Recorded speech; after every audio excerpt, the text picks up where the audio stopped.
Senator Terry Layden. Only participating in this section. I'm not participating in the actual report stage, second stage, committee stage, because I totally oppose the bill. I will explain why I'm going to in this particular case. Sorry. Perfect. Just to be quite clear, I'm not participating only in this particular section because it has particular reason to participate in it.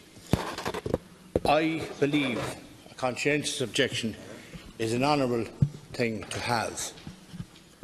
And I'll explain why, with respect, Carla, why I take that view. And I take that view in relation to pharmacists, doctors, attendants, people who bring the patient to the actual operating theatre.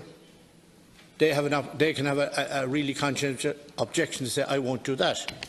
Now, I'll put it in my own position, Carla, and I want to get a bit of indulgence here because I didn't take time at all this bit. Well, it might be your problem too. The point is that I fully oppose and support the idea of a conscientious objection because 35 years ago I voted for the 8th Amendment. 35. Wait, now don't be sniffing about it. That bill was an effort to save the lives of the unborn. 139 TDs voted in favour, 11 TDs voted against, and there's only one member. 6 members of Dáil are still active in the Dáil, and there's only one member of this Seanad that actually voted then. So I think maybe have a small bit of flexibility in this regard. That at least I participated in that particular regard. And 35 years later, I feel very privileged to be a member of the Seanad Éireann and uphold the objectives of the 8th Amendment to prevent abortions only in accordance with the wording then agreed. But what was lacking in that particular bill was guidelines should have been issued and ministerial orders should be prepared to assist the work of the medical professions in that particular regard. That was not provided at that time. If that had been provided, it left doctors in a very precarious situation when it came to the question of the equal right of the mother or the unborn. So I just want to make that point clear. And in this regard, so let me make the point. If I voted against abortion then, I'm against abortion now. And if I was a pharmacist, I would not and could not and would not participate in providing abortion in this country. So I would either lose my professional position or go against my conscience. In this regard, no, you can say all you like, Minister, this is the fact. You're pushing this bill through and you are putting a bill through that has unlimited accessible. I've read everything about it. And I know more about it. Section 23 no, of the bill. Sorry. Point of order, Chair. That's the point of order, but this bill is not unlimited. Just to correct the record. Oh, you're not objecting to the fact. You're not objecting to the fact. I have to listen to the point of order to tell you it isn't one, and I was right that it wasn't one. Not objecting to the fact. It might have been a point of information, but it's not a point of order. Senator Layden, please conclude, because you're not talking to the amendments, and I have given you some latitude. I know you have, yeah. But the point is, like yourself. Let's deal with the amendment as such, Cahill. It's conscientious objection. Is that correct? Can a pharmacist, if a pharmacist or a young man, a porter working in a hospital, if he or she has a conscientious objection of participating, have I been turned off here? What's the porter objecting to? Have I been censored or something? No, the other microphone is there. It's on. You're hitting the paper. I need two actually, so, at this stage. Now, just to make it clear, people seem to forget this point. Remember, this was voted by 140 members of Dáil Éireann, and it was put into the Constitution. The state. How is this relevant to the amendment? I am asking Senator Layden to conclude. Okay, the state acknowledges the right of life of the unborn, and with due regard to the equal right of life of the mother, guarantees its laws defend and vindicate the rights. Field doesn't exist. Don't get so emotional. We repealed it in May, 1.4. Don't get so emotional. Okay. Who do you actually think you're talking to? You're not speaking to the amendments, and you're talking about a law that doesn't exist anymore. The greatest. Sit down. Senator Ruan. You want excuse me? No, Senator. Senator Layton, hold on. He's a, you know what? He's a complete misogynist. The second women speak in this House don't get emotional. I will not take that. You haven't read the bill. You've no idea what you're talking about. Now go back out and actually read the bill and come back and say something of substance. And do not accuse women senators of being emotional in this Grace, House. That's gendered language. I'm not referring to any sex. I see more emotion here with David Norris than I do for any of you. I'm sorry. I'm sorry, so don't Senator Layton, please. Finally, I want to say, Senator, you might want to reflect on that phrase. I take the point. But I withdraw. If anybody offended, I withdraw it in emotion. Do you withdraw the remark? Yeah, I do. I withdraw it. I apologise if I offended anyone. It was not my intention. It was not my intention. But when people are shouting at me here and won't give me a fair hearing, no, when people are shouting me down. I thought this Senate was a democratic chamber. I have tried to protect everybody's speaking, but you're doing your best. You. But in fairness now, you have to admit that they're really coming on top of me here at the moment now. Yes. Big time. In fairness now. Violence. You're the victim. Don't get emotional, Terry. Finally. I can guarantee you that. I need to be more emotional than I am to get on top of you. The greatest human right. Sorry, Cahir, you'll have to kind of delete some of these comments, which I think are very unsuitable, actually. You know, quite frankly. Greatest human right is the right to life at Dunborn. And I made those observations when I was a member of the Council of Europe, and I voted against proposals put forward for similar proposals to prevent that bill. So I just want to say I'm voting against the second report stage and I'm voting against the bill itself. Senator Layton, your records are now, or your words are now on the record of the House. There are no other senators. Well, Senator Noon. Sorry, just briefly, because I just can't sit here and listen to this. I'm too emotional, really. I am actually emotional. I won't apologise for that. Conscientious objection is something that some senators just don't seem to understand. And I understand that certain senators, you know, have a sincerely held view and, you know, differ from a lot of us in this House when it comes to this issue.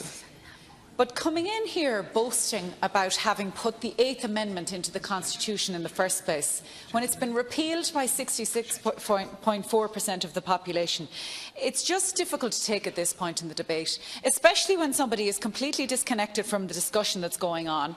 It's an insult to the House to behave in that way. We're all sitting here.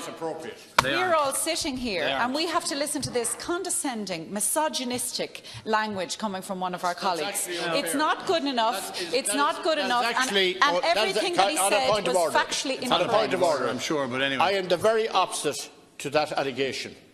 And anyone knows me as a father of 3 daughters, a son and a grandfather, I think that's terribly offensive. I find it very offensive. I'm sorry. It goes beyond. It goes beyond. Sorry. It goes beyond. And I can tell you for a fact, I served in 3 ministries, and I'm in here a long time, and I had staff all over those years. No staff member, I never let a staff member go. I never had a dispute with a staff member, just to make that point. So to accuse me of something like that is the most hurtful, the most hateful thing you can say to me. And I object to it strenuously. And I'm asking you now to withdraw that comment. What I'm saying through the chair is through the chair. I'm asking Senator Noon to withdraw that comment straight away. Senator Layton, hold on, and Senator Noon, hold on. Senator Layton did withdraw the remark about emotional, and perhaps you might like to withdraw or consider withdrawing. What I said was a suggestion that somebody was misogynistic. I think what I said was that comments that are condescending and misogynistic, and I don't think that we should have to put up with them. And I'm actually just wasting time standing up talking about this, because I'm never going to change the views of people who speak in the way that they do. I have no personal axe to grind with Senator Layton. He's actually somebody that I've always gotten on very well with. I know he has a very good relationship with his daughters, and he's a decent man in many ways. But we just differ on this particular point. And it is exasperating to sit here and listen to some comments when we've all been here for hours and hours and hours debating this, and, you know, certain people come in and delay it further by in doing so actually speaks incorrectly about a lot of the issues that we've been discussing, and that's frustrating and exasperating at this stage in proceedings. Thank you. Sorry, I'm still asking. Sorry, Senator Layden. To be fair to Senator Layden, and I'm trying to be fair to everybody in this chamber, Senator Layden cannot, I think, be accused of being somebody who has taken up a lot of the time on this debate today, on Monday or Tuesday, relative to many other people who have made very valid points on lots of sides, and maybe not that they weren't all valid points. But in terms of the analysis of all the time that everybody said, I don't think Senator Layden was the single largest contributor or anywhere near it. And that's not me, and he's more than well able to defend himself. But equally, I've been trying to defend everybody's right to speak. I've given lots of people latitude on lots of sides. I can't let anybody back in who hasn't been in. Senator Mary Louise O'Donnell, you have not been in, so if you want to come in, you can come in. I'd just like to say, I might have my own personal conscientious objection to Senator Layden at times, but I think it's kind of a cheap exit to start calling people misogynistic. I'm sick listening to it. If somebody makes a comment that people don't like or they find emotional or passionate, that they're misogynistic. I do not think Senator Layden is misogynistic. He may be unfounded in many of his arguments, and he may not have read the bill at the scrutinised way we have, but he's not misogynistic. And the same way as we're not all emotional, sometimes our intellect takes over. Thought process takes over and maybe sense of projection. But I think it's a cheap shot. So I agree with Senator Layden. He's not misogynistic. Thank you, Senator. And I would like to withdraw the aside I made a few sentences back. Thank you. Okay, I won't ask you to repeat it. Senator Layden, go ahead. It's so serious. It's good. Sorry, I have 3 daughters and granddaughters. Yes, and you're accusing their father of something very grave. And I'm sorry, Cahirlock, now. This is not. I did ask. I will more than ask.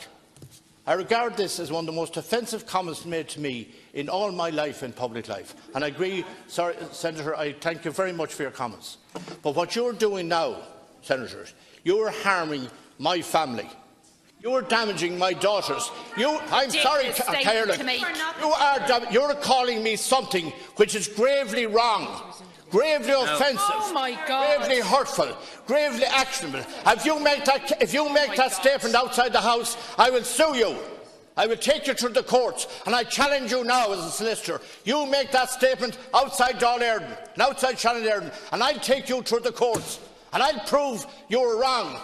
I'm not misogynist, whatever that is. I have 3 daughters and a granddaughter, and you are now planting on their father and their grandfather something the most hurtful, the most hateful, the most frightful thing you can say.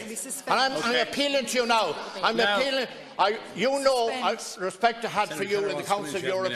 You know the respect I had for you in the Council of Europe and this House all the years we're here. I just appeal to you, please. Now, very aggressive, actually, to add to the rest of the comments. I don't care. He's been very aggressive. He's been very aggressive. There's aggression on lots of sides here. I'm appealing. Somebody who's in the chair feeling the heat of some of the aggression. There's aggression on lots of sides. I'm appealing to and I'm asking Senator Layden, you've made your point very well. I know what you're trying to do. I'm sorry, I'm asking for last time to Senator No. Would you please? Hold on. Senator Norris, resume your seat. I'll come to you, Senator Batchik. Thank you, Cahirlock. I'm moving. Senator No, please. Yes, from our friendship over the years. And the way I respected you in every occasion, the Council of Europe, you know what you said is very hurtful to me personally. Senator Layden, just to be helpful to the House. To be helpful to the House. Resume your seat, and I will let you in. I will let you in, but please resume your seat. No, I'd like to ask everybody. Could you please finish the point now, if you want? Let's just bring this to conclusion. I have no wish for any of this. What I intended was that the comments I felt were... I didn't intend to make a personal attack on Senator Layden. It was the comments that I found, personally, to be in that manner. But there is no need for this. There is no love lost. It's absolute. I mean, there's no intention. There's no intention for any of us to fall out here. We're trying to get through this legislation. It's been a long road. I apologise if I made you feel as though, I mean, there's no need for any of this. Let's just disagree and get on with it, okay? Okay, now, Senator Batchik, you wanted to come I wanted to raise a point of order. Which is probably not a point of order, but well, go ahead. It is actually. The point of order is that could we put this amendment to a vote? We have now debated at great length. I'm letting the Minister in. Senator O'Donnell's entitled to respond, and that's the end of it. May I respond? Senator Kelleher. Maybe I should speak at some point. Senator Kelleher. Women have been waiting 35 years. Let us get on with this really important work. Thank you. And if we need to suspend, we suspend to allow ourselves to compose ourselves again. Okay, Minister. Senator Donald. Senator Donald, you cannot come back in. Sorry, you can only come back in once, and you did. You're not able to come back in on the Minister's response. I need to put the question. And Senator Layden, you want to say something very brief. If this is less than more than 30 seconds, I'm cutting you off. I accept Senator Noon's point saying to me what she said. I accept she hasn't accused me, basically, that things I might have said might have seemed to be something like that. But I want to say I respect everyone in this House. I respect your views. I respect the will of the Irish people. The Minister had to do his duty. I respect him for that. So I apologise to anyone that I was emotional about. It's just that I personally, and I make these are personal comments, by the way. These don't reflect any views of anyone associated with me. Sorry, you made the point. Now, Senator, you have made the point, and you've made it well. But I'm just saying, if I offended anybody, I apologise if I offended anybody. I am about to put it in about 4 seconds.